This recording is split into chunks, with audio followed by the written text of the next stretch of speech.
Welcome, Wealth Advocates Nation. It's great to have everybody together again. We're talking about some incredible and very important topics today. I'm here with my business partner, John Mickelson. John, take a second. Tell us a little bit about yourself. Well, I am a financial planner, wealth manager. I've been doing this for 26 years now, and I am ruling for every other job because I really love what I do. Good. Love to have you with us. This is fantastic. So today we're going to talk a little bit about the Secure Act, which came out in 2019, but it's really critical, really pertinent right now. So let's dive into it.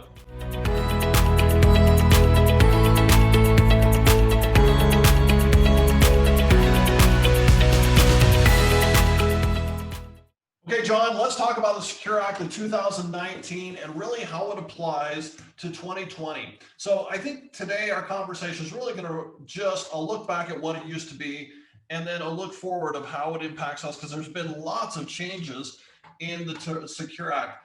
Before we jump into it too far, let's just do some housekeeping issues, because really, your health and your wealth are very, very related right now. Health is a big concern for most of our people. We're experiencing all kinds of changes in these unprecedented times. Got this great quote from Mahatma Gandhi: "It's health that's the real wealth." We don't want people to be unhealthy or disregard their health. Wealth is very important, but we want our people with us for a long, long time. Wealth Advocates is really principled on 5 different elements of wealth management. John, walk us through what those 5 elements are. Yeah, so I think it's important that people look at their overall planning in a very organized way. And part of our job is to make sure that you're looking at all angles, because most people don't look at these things as a group. And so as you look at, preservation planning, starting with making sure you have what you need for the bumps in the road. So eliminate the big risks. That's something a lot of people overlook, the small things, healthcare catastrophe. I mean, that's at the forefront right now. Making sure you have money that's readily available if the car breaks down or Christmas rolls around. Getting into retirement planning, making sure that you've got the goose that's going to lay the golden eggs forever. Tax planning. Are you doing all you can to minimize your income tax as well as your portfolio tax? Estate planning. Money can be a blessing and it can be a curse. How do you make that a blessing to whoever gets it? Family, charity, wherever it ends up going when you're done.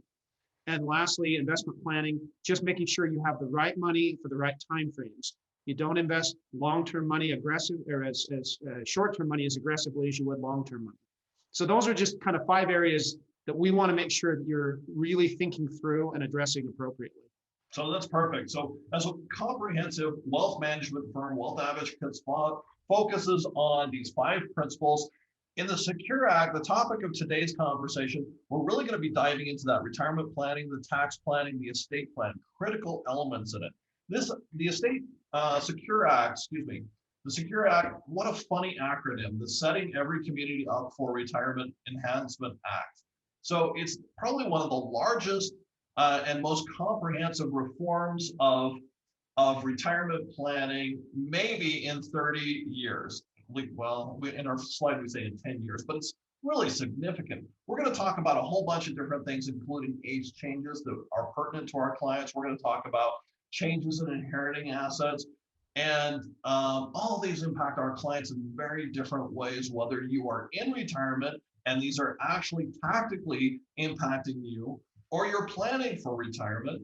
Big changes, big conversations to be had. In all these things, there's 2 things I want you to consider. The first is, if you have a topic, if you have a question, if you have something that you think may apply to you, we're going to have a link below to schedule something on our calendar and talk a little bit about this. The second is, all year long, we're going to try to educate and update our clients on what's changing. So I hope you'll like and subscribe to this channel so that we can go through and talk about changes that are happening that are impacting you from a preservation standpoint, from an investing standpoint, from an estate planning standpoint, a tax standpoint, and a risk management standpoint. So let's dive into the many, many changes inside the Setting Every Community Up for Retirement Enhancement Act. All right, John, talk to us about RMDs. What is an RMD, first of all? So whether you are aware of it or not, I know people that are at the age of 70 plus generally are very aware of what a required distribution is. And it's simply the idea that when you're saving for retirement, when you're accumulating, you're putting money in on a pre-tax basis to most traditional retirement plans. Roth IRAs are the exception. We can talk about that later. But the traditional retirement plan, you're putting money in, and the money that would have gone to taxes stays in your account and works for you over a lot of years. Now, at some point, the IRS is saying, hey, it's time to pay your tax. We've given you a benefit of letting you use the money. Now it's time to start paying the tax on the money. Now, in the previous rules, you had to start taking your required minimum distributions when you reached 70 and a half. That year, the year in which you turned 70 and a half, you had to start taking a required distribution. And it's a formula based on your age and your life expectancy. And then it's based on the value of your IRA account on January 1st of that year. So it changes every year. Now, the danger zone there is if you forget or you don't do it for whatever reason, the tax is 50%, half, not 10% or 15, it's half. You don't want to miss that. So generally we set it up to say, if you need funds during the year, the first thing we're going to look at if you're over age 70 and a half is taking out that required distribution, because we know we have to take it during the year and it will be taxable. So the second part of that is if you forget, we try to set up a catch-all where you say on December 1st or December 15th, whether you ask for it or not, it's going to go out, because you do not want to get hit with a 50% tax. Now, the rule change came in the age, in that if you were not yet started on your required distributions, you had not yet reached 70 and a half, you now can change and defer until age 72. So you got to wait a little longer before the IRS required you to start taking money out. So that summarizes the basic change in the age. And there's more changes we can talk about regarding how you can distribute it. So right during the COVID crisis, one of the bizarre ways we addressed this is we waived required minimum distributions in 2020. They're supposed to return in 2021. Is there a chance they won't return, John? Everything I'm reading right now and seeing, there is nothing stating they're going to do it again. And part of it was because last time when they said, hey, we're going to let you waive your required distribution during COVID, during 2020, it created a big mess because they told us halfway through the year, basically. And so some people had already taken money out. Mm-hmm. And then they were like, well, if I had the choice, I wouldn't have taken it out and paid the tax. So it created a kind of a bit of a mess for the IRS and for planning in general, for us included. So I don't know. I haven't heard anything saying they're going to consider doing that again. And my suspicion is they don't want to, because it created such a havoc, such a mess for planning for last year. Right. Big deal. Another big deal that came out of this is, you mentioned the required minimum distributions usually used to start at age 70 and a half. Now they start at age 72. Well, the age limit for traditional IRA contributions increased as well. So in an IRA, you used to not be able to contribute past 70 and a half, even if you had earned income. And that's a qualifier right there. You have to have earned income. There are a lot of people W-2 income, not passive income, but not passive, not from investments. You're going to work every day. You're earning that. And a lot of our clients are saying, hey, retirement, I'm just going to kind of keep working through it, because what else do I have to do? So they have earned income. And the new rules say that you can start and continue to contribute to your traditional IRA. And this year, that's going to be $7,000. Now, there's also an opportunity, if you're charitably inclined, to make distributions from your IRAs or your 401k really from your IRA, directly into your charity of choice. Those are called qualified charitable distributions. It's a complicated element. It's one of those things that, rather than giving you tax advice on a YouTube channel, we'd like to visit with you personally. We'd like to collaborate with your accountant to make sure we're doing this right. That is one of the big benefits of working with Wealth Advocates, is we coordinate all of your asset with your other professionals. This is one of those you really need to do. You do not want to A, do this by yourself, or B, have your financial advisor do this by themselves. It needs to be a team of professionals working through this. So let's talk about qualified distributions to charities as a strategy for retirement. even though we told people we're not going to just give them free advice on this one because it is a team effort. John, anything you want to add on this that I haven't talked about so far? No, just simply that if you are charitably inclined in any way, there is often, very often, an advantage in making those contributions from your retirement accounts rather than doing it from cash. So that's a big part of finding out how it affects your tax return. We don't always know it'll work. And that's where coordinating between someone who's managing the money and someone who's reporting the tax is actually a pretty critical communication. And a Right. lot of people are just missing that because they don't have any kind of, I don't know, team approach to it. Yep, yep, very true. So this new rule, it's not really part of the Secure Act, but it is a new rule that allows us to distribute up to $100,000 directly from your IRA to a qualified charity. Qualified charity meaning a 501c3 charity. So it does not go to the client's pocket. It goes directly from the custodian to the charity of their choice.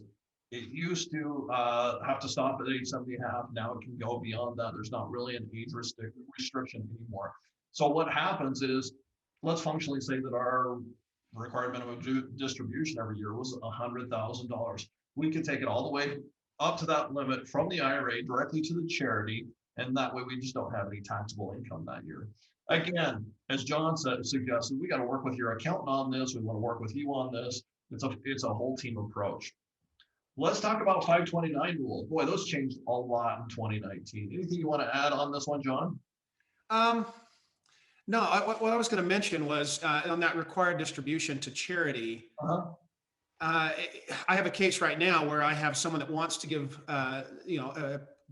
not huge gifts, but gifts to all of her children and grandchildren, and there are over 25 of them. And she also wants to give to charity. And we've had the ability to go through that analysis and say, okay, how much do we take for charitable purposes, and then how much more are we going to have to take beyond that? That helped her decide what kind of gift she wanted to give, because she knew she had a certain amount that was going to come out and be taxable. And so that made sense to say, if I have to take it, that's a logical place to be giving gifts. Exactly the kind of conversation we should be having with our clients. And if this impacts you, click on the link below and let's schedule a time to talk through that and do the analysis. A lot of great things come out of wealth management. It's mostly reliant on math. So really good point.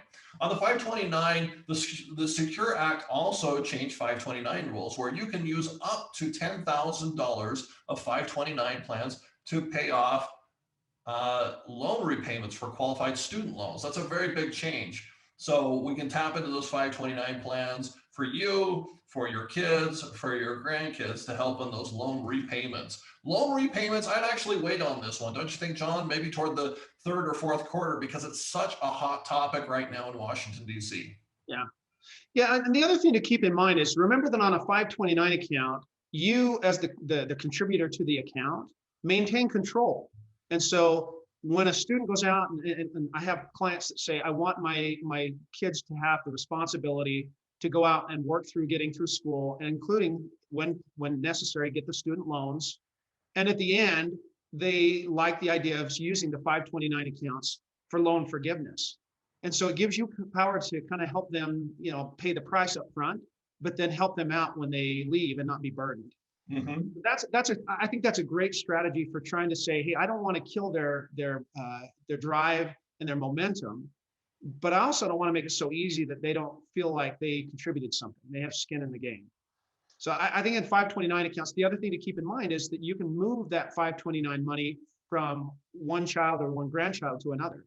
It doesn't have to all be applied to one. And so if one gets scholarships or one gets other financial aid and they don't need quite as much, and you have another child that needs that, you can shift that to where you see the need. That's great. That's great. How about this one? How about those heroes that participate in adoption? You did this, John, and I think that this is delayed. This is not generous enough. Those people that participate in adoption, they change the trajectory of people's lives typically. So right now, the Secure Act allows for a 10% penalty exemption. If we pull money out of an IRA, especially pre-59 and a half, there's a 10% penalty. We still pay the income taxes. But if it's used for adoption and births, then that 10% penalty is waived. up to, I think it's $5,000 that you can pull out and put toward that. I've got a lot of clients participating in adoption right now. This could be a good source to help fund that. It's astronomically expensive. John, you want to weigh in on this? Yeah. For, especially for adoption, adoption has gotten very, very complex because of the environment we're living in. A lot of it is, the fear of trafficking. And so, especially if you do international adoptions, it can be extremely difficult and extremely challenging. So in my personal situation, we adopted a little boy from foster care. That was actually a very simple, clean system to be able to adopt from. And that's very different than my clients that I've seen that adopt through like international sources, where they had, literally tens of thousands, even up to $100,000 I know of, where they had such extreme expenses. Now, again, remember that you're not avoiding the tax. You're just able to take out up to $10,000 and not hit a penalty. Normally, there's a penalty and the tax. Mm-hmm. So you've got to be aware of your personal tax situation. It may be logical to take it out and pay the tax, and it may be better to use other sources. You've got to look at, what is the impact of taking an additional $10,000 when you add it to your tax return. Okay, and so we're focusing on adoption. That is, people like you, John, that do that, I just think are heroes. That's a wonderful thing. It applies to birth as well. And so you're growing your family. You can pull $5,000 out of any of your retirement plans, a 401k or an IRA, and you can avoid that 10% penalty, because all these things, any component in the medical sphere right now is so expensive. So this is a real win for a lot of people. Let's talk about some proactive tax planning that can go inside the Secure Act. So there's a 10-year rule on inherited IRAs, inherited Roth IRAs, inherited qualified plans that they have to be distributed within 10 years of death. I just ran into this. I had a client, this is the most complicated distribution from one generation to another I've ever participated in. And if I go into the details, it's too identifying, so I can't spend a lot of time on this, but I will say we've got 4 or 5 kids. Parents die within 5 months of each other, and it used to be we could stretch those IRAs out over their lifetime, so they have a whole lifetime to pay their taxes. If you have a parent in their 70s, 80s, 90s, that typically means those that are inheriting the assets, assuming it's the next generation, are in their highest earning years or highest tax brackets. So the new Secure Act says you have 10 years to liquidate these accounts. And it's exactly like what you said, John. The IRS is saying, hey, you've had long enough. We want our money back. We want our taxes. So over those 10 years, you've got to buy the IRS out of mom and dad's retirement plan. Each year you have a required minimum distribution. It doesn't mean you have to wait until the years are over, but it does mean, and so you can take it all out in one lump sum, and maybe you want to before the tax laws change, or you can spread it over those 10 years. If it's a large inheritance, though, that's a big tax impact to you. There are a bunch of exemptions to this. One is a surviving spouse. So, mom dies, dad's still around, dad inherits mom's IRA. That's easy.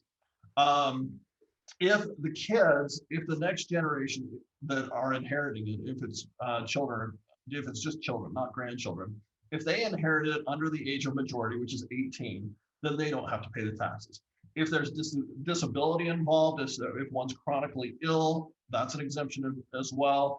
And if the individual inheriting it is not more than 10 years younger than the person who died, the employee is what we're calling it on the slide. But whoever owned the IRA, if the person inheriting it is not more than 10 years younger than that person, then there's an exemption there. John, did I miss anything on this? No, and you'll notice that these exemptions are usually, other than surviving spouse, they're unusual. And so it's important to know that the vast majority of those inheriting IRA assets are going to be required to distribute them over a 10-year span. Yep. And that was one I felt like they kind of passed this off when no one was looking, because everyone was focused on COVID and all the other problems. But it had a huge impact. I mean, before you could spread it out over a lifetime. Now we're saying, hey, you got 10 years. Now remember, that doesn't mean you have to do it evenly. That's again where the tax planning comes in. It may be that you have years where you have an unusually low year for income taxes, and maybe one that's unusually high. You need to plan out what years do I take out more or less based on this time frame of 10 years. Again, so core to what Wealth Advocates does. We want to sit down with you, your CPA, and we want to do the math, and we want to figure out the strategy. It's something we should review every single year. John, we just invested in some very high-end software that allows us to do this analysis on what tax rates you're in right now, what changes you may be in the future, and apply tax laws and tax brackets based on known elements of the tax law for the future years. So this is a big planning topic. If mom or dad die, you have 10 years to liquidate that account. If mom and dad are still alive, all the better. We got to start talking about Roth IRA conversions, because this could be a fairly significant tax burden on the next generation. One thing I'll add is this is one place where, whether it's a financial advisor of any kind, a wealth manager, a CPA or attorney, if they can find one or two of these little spots, you're going to save 10 times what you spend on their resource, their cost. And so I think it's important to recognize that a good advisor should return you 2 or 3 or 4 times as much or more than what you pay them. And that's hopefully true in almost all cases. That's what I think we try to hold ourselves to. That's a great point. That's a great point. Okay, so let's jump into spousal rollovers, the best way to do a spousal rollover. So the inherited IRA is a concept that a lot of people have missed out on over the years. It wasn't good advice. It wasn't well documented for a lot of do-it-yourselfers. And IRA always, if it was inherited by the next generation, it operates outside of a trust. And so the trust documents don't really spell that out. The owner of the IRA dictates who the IRA went to. So hypothetically, let's say I'm Larry King Live and I want to distribute my entire $2 million estate. John, is that really small for Larry King? Didn't you think his estate would be bigger than that? I bet it's a little larger. As a spender. Anyway, he decides to inherit, he decides to name his entire estate on 4 of his 7 children. And then the IRAs could be the other 3 children. So the trust says everything goes to these 4 kids. The trust doesn't have anything to do with the IRAs. People would often just take those IRAs over, but the IRS requires you move them into a special IRA called a inherited IRA. Now, in this case, we're talking about a spousal rollover. So I thought I'd just give that some color. That first, the next generation needs to have inherited IRAs. It doesn't just go into their IRAs. Let's back this up. So let's say that dad's alive, mom passes away, dad inherits mom's IRA. Well, it can just go directly into his IRA. And then let's say dad passes, it now goes to the 6 kids, the 5 kids, the 4 kids. 6 kids in Utah is not abnormal. So it's a $600,000 IRA now. It goes to the 6 kids. Each of those kids need to have an inherited IRA set up to receive that. So John, one more time, what was the Secure Act, the 10-year rule? Just recap that for us real quick. Yeah, so you've got, once the money hits those inherited IRA accounts, each individual beneficiary can then decide how much money will come out each year, but it has to be completed in 10 years. That's right. That's right. So again, in my scenario, mom died first. Let's say that dad inherits her IRA. He now, over the rest of his lifetime, has to pay required minimum distributions on his and hers. It's a stretch IRA. He doesn't have to do this over 10 years. But when dad dies, the second to die, and it goes to the kids, they have to apply the 10-year rule on that. So there we go. First death, however many years it is, I put 8 years. We have to pay lifetime RMDs on that.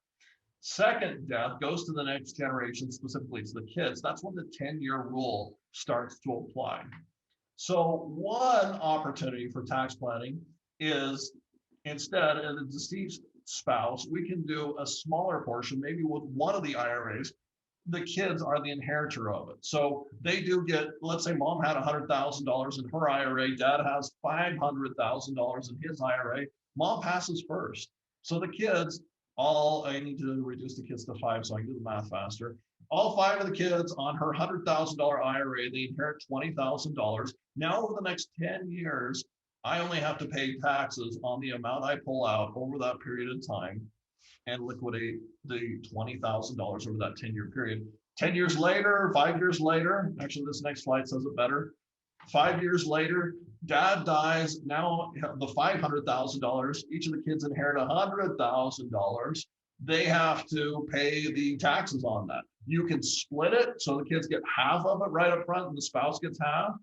And you can send it all, you can do all kinds of great things. And that's a strategy we got to start talking through, because typically what's happening, my wife gets what I have, I get what she had. And whoever passes first, it just automatically happens. If I'm in my 70s or 80s and the Secure Act is looking me down the face, I want to make sure that I've got a better strategy. This is something we need to talk about with all of our clients. We need to sit down and say, okay, how are your beneficiaries set up? One of the things we focus on every year is these 5 principles of financial planning: risk management, estate planning. Those occur in the second quarter. So right between March 31st and June 30th, we're going to be going through your beneficiaries. We want to talk to you about this. And if you're kind of inclined about it right now, click on that link below. Let's talk about it sooner than later. Let's make sure that you've got your beneficiaries set up the way you want them set up. John, what did I miss?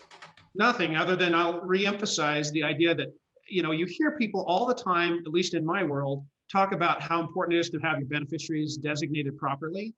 And just as a general rule of thumb, when people do estate planning and they set up a trust that exists beyond them, remember, most people are like, okay, I want my trust to do everything I've planned for it.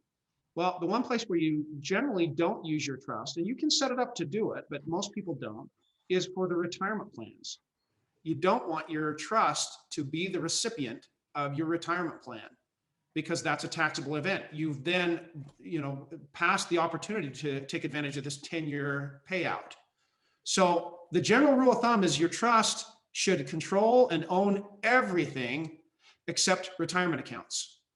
And so the point I was going to emphasize is, it's amazing to me how simple that sounds. And as I go through this next quarter, how many times it's just not set up properly. I mean, even after you think you've got it all right, it is so easy for it to be done incorrectly. Changes in life, I mean, divorce or new children, or if you have children that get married and you change the way you look at that. There are so many ways to mess up the beneficiary designations that I just say, just make sure that you check and double check that every single year. That's why once a year we spend that second quarter going through beneficiaries with our clients. We want to make sure that that is airtight. We want to discuss how the rules have changed. And in this case, the rules have significantly changed. So another issue inside the Secure Act, that 10-year rule, well, we got to start talking about Roth conversions. Roth conversions could spread those distributions over many years at lower tax brackets.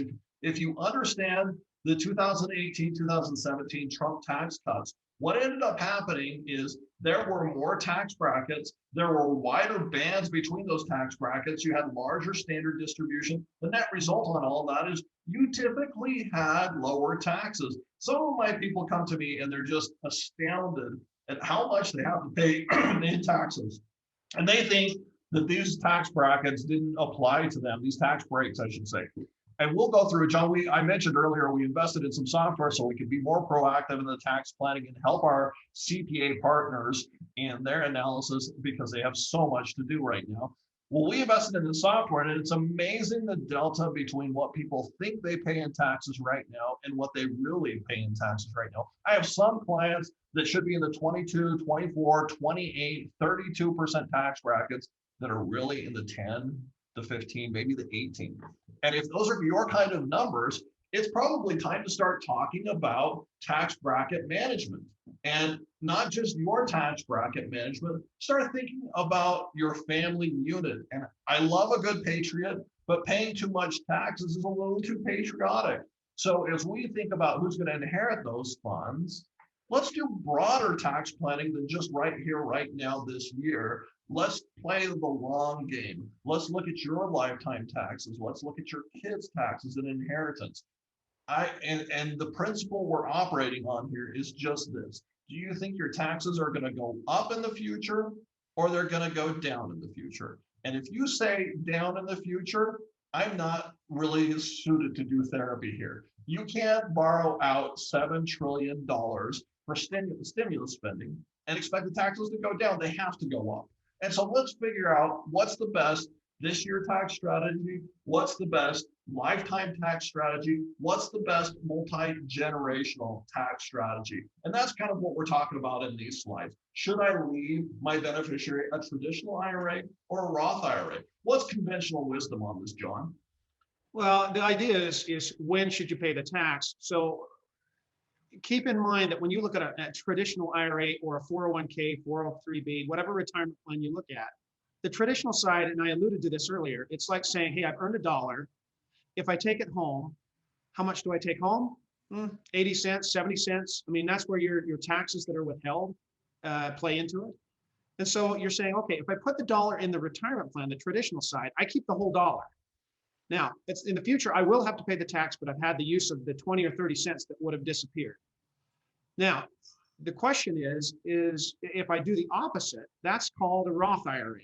A Roth IRA says, hey, I'll go ahead and pay that tax now, and I'll put it in the Roth, but whatever it creates going forward, when I take it out, there's no tax on that money.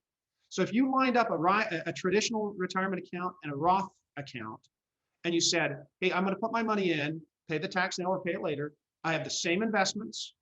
At the end, when you pay all the tax, you get exactly the same number. They are tax neutral. The question is, should you have paid the tax today, or should you pay the tax tomorrow? Where is it going to be lower? And a lot of that, we don't know. I mean, we don't know what they're going to do in terms of the taxes in the next year or two or three. However, if we do believe they're going up and your tax bracket currently is low, obviously you should be paying the tax now. Now, if that's the case, if you're contributing new money into a plan, you'd go into the Roth IRA. Now, to what Patrick was saying, you may have, in a situation where you can say, hey, I'm at a fairly low bracket. How many more dollars can I add into my taxable income and stay at that low bracket? That's where we go and we analyze how much should go from your regular old retirement accounts and convert over to a Roth and pay the tax. So if you have room in a 10 or a 20 or even up, I think the recommendations these days are generally, I hear most people saying anything below about 25%, pay the tax now. Now, I generally say, 20% is borderline. Patrick, I don't know if you feel differently about that, but the idea is if you're in a lower bracket, like we're seeing on the chart there, than your children are, you should be paying the taxes. Pay it and go up to the point where you say, hey, going more than this makes no sense. It's like too many Oreos. The first few, they're awesome. And then you get to a certain point where they start to not be quite as good as they used to be.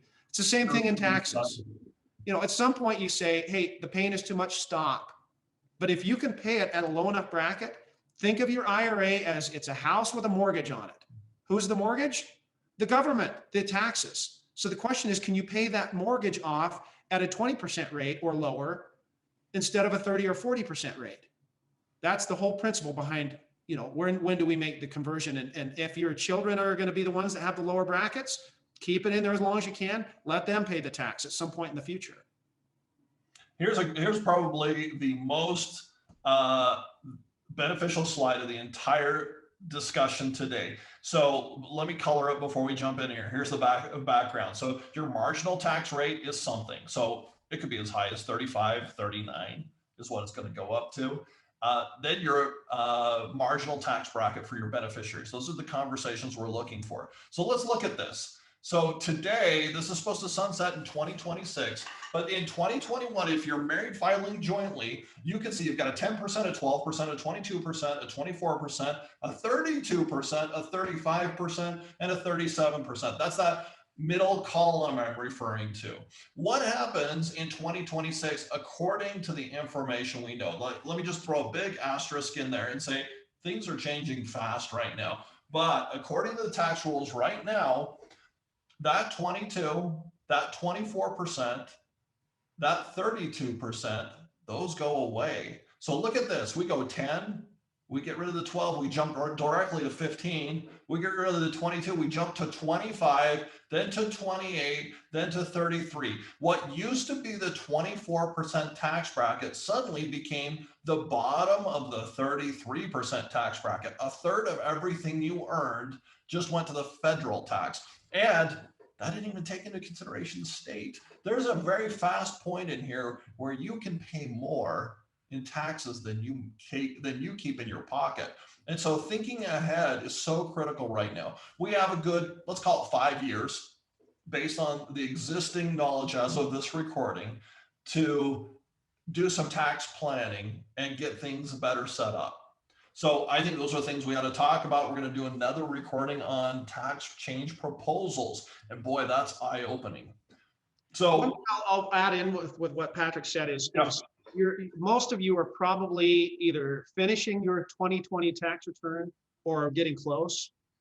That is a good one to start with, and let us do the analysis on the tax return so we can see, are there opportunities? And it's not just the ones we're discussing today. There are a handful beyond that we can say, okay, we can see there are opportunities, and as we progress through the year, we can take advantage of those, but only if we know where they are.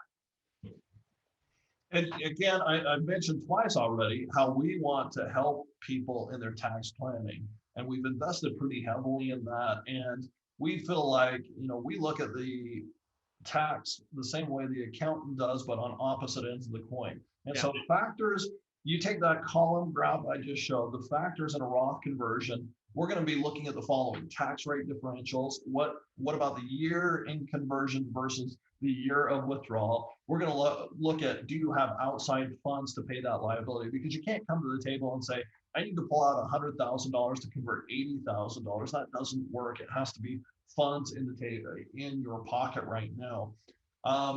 We need to look at your existing annual living expenses. We want to consider RMD, time horizon and longevity, estate taxes, and, as we keep harping, the 10-year rule. So this is what it can look like.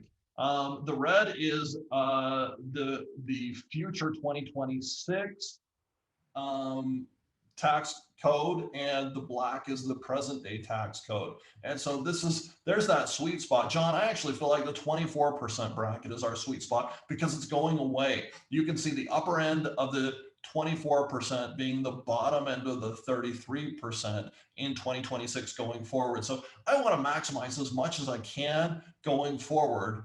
Now, if you think you're going to be in the 15% tax bracket, don't jump to the 24 just because I told you to. Well, let's do the math. Let's figure this out. But there sure is some opportunity right now we can't miss out on. Yeah. Anything to add there, John? No, totally agree. Yeah, I think that's exactly right.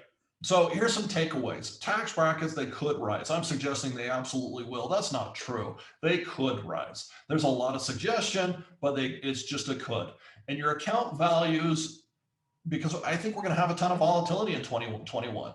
When your account value is down, what a wonderful time to do a conversion. You think about 2020, remember February to March, John, how miserable that was because people's accounts dropped 43% in 30 days. And while we're all, wondering if the financial world has come to an end, some of the more proactive are saying, hey, I think this is going to be a short-term thing. I want to convert this to a Roth IRA because my account is only half of what it was yesterday. And B, I want to buy more. So I don't think we're going to see a 50% drop this year, but boy, I do think we're going to see some volatility. We're already seeing it right now. Yeah, and we'll see that stimulus is continuing. That will continue to fuel the markets for a time. But the one thing I will guarantee you is we have 200 years of history that prove that the market doesn't just go up. It will correct at some point. And to Patrick's point, like in March, when the markets were down, it wasn't everything that was down. It was certain segments that got really beat up. And you can take advantage of saying, convert only those assets while they're all beat up, pay the tax while it's very, very low, and leave the ones that are stable, and we'll do that some other time. And then when they rebound, like they did in April, May, June, and July, and through the end of the year, all of that has now converted. It's all been moved over into a tax-free structure. So all of that rebound and future growth is free of any income tax going forward. Wow, really well said. Really well said. And I love this imagery of the goldfish jumping from the qualified plan to the Roth IRA. We'll do some serious analysis before we say this is what you should do, but this is why you should do it. John just hit it. It's going to lower that overall taxable income long term. We'll start compounding the account tax-free. We won't have required minimum distributions, so you're buying the government out of your retirement plan. And when you need that money, it's tax-free, not just for you, but for your beneficiaries.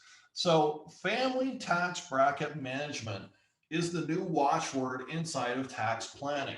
We want to make sure that your taxes are as low as possible, but we also need to make sure that your kids' taxes are as low as possible. So let's look for opportunities to have that conversation this year. And also, again, that second quarter, we're going to hit hard again, as we do every year. Are your beneficiaries set up, and are your contingent beneficiaries set up? Big, Let big me part. add a real quick side note on that one. Yeah, please. Yes, on occasion, I'll just say that there are cases where charity doesn't start at home. So when your kids are not the beneficiaries, or you do have charitable intent beyond what your children are going to get, keep in mind that with the discussion we had prior about the required distributions, there are cases where those can be donated in a very significant way. That's where, like in estate planning, life insurance and trusts for charities can be substantial gifts that can have incredible impact on something you feel passionate about. So just keep that as a side note. But beneficiaries don't have to just be family. And all your kids are hating me by saying that. But the important thing is to think about, what do you want that money to do long term? Yep.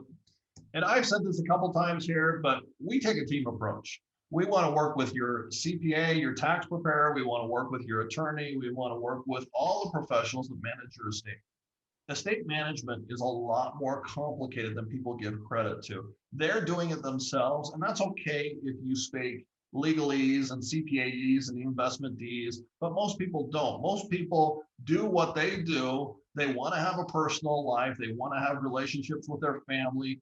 And this just adds a whole nother layer to complexity. And this is where people put their foot in the financial bear trap, is they don't know how to do it right. We do it right because we're your financial project manager and we coordinate with all of your professionals. And right now, as it relates to the Secure Act, we're going to coordinate with your CPA. So let's just hit some takeaways and wrap up here, John. So the Secure Act's changed. It's changed in big ways, including the 10-year rule. We need to make sure that our clients understand that 10-year rule, that they understand the beneficiary designations. And I love what you said about charities. We should include charity planning and family tax planning. What else should we consider? The only thing I would add to that is, and I alluded to this earlier, if you have an extremely good CPA, an extremely good attorney, and an extremely good wealth manager, there are two things. You're either going to find a great opportunity that you would have overlooked, and it only takes one or two big mistakes that you sidestepped. They should always be a huge value beyond what you pay. And so if we're not, then we're not useful to your world. But the vast majority of people we work with, that's what we're trying to accomplish. And so I just emphasize, especially on having a good attorney and a good accountant to work with someone like us is so critical. Perfect. And that's really what we exist for, is to help our clients understand those choices, make them simple. This video, like so many others that we do on our knowledge-based YouTube channel, it's about educating our clients. We love an educated client because it leads for a deeper conversation about what are the opportunities out there. Your health is such a priority to us. Maybe we haven't been to your home, maybe you haven't been to our office in a long time, and maybe you're feeling that. We want to be very respectful for whatever restrictions you are in this very strange situation of COVID and health that we're in right now. But that doesn't take away from our desire to help you deliver on your own personal goals. And that's what we exist for. So click on the link below, schedule a time for us to talk one-on-one about this. Also click like and subscribe on this channel so you can be regularly updated on all the new changes that are occurring this year. We're going to dedicate a lot of time to educating our clients on that. Anything else we should add here, John? No, just take advantage of what you can and let us know if we can be a resource. We don't fit everybody, and that's okay. We do fit a certain group of clients that need simplicity in a very complex world, especially in a world where if you look at the last 10 years, you say, oh my gosh, all this technology has made it so much easier. Well, I have very few people that say my world, either financial or otherwise, is simpler than it was 10 years ago.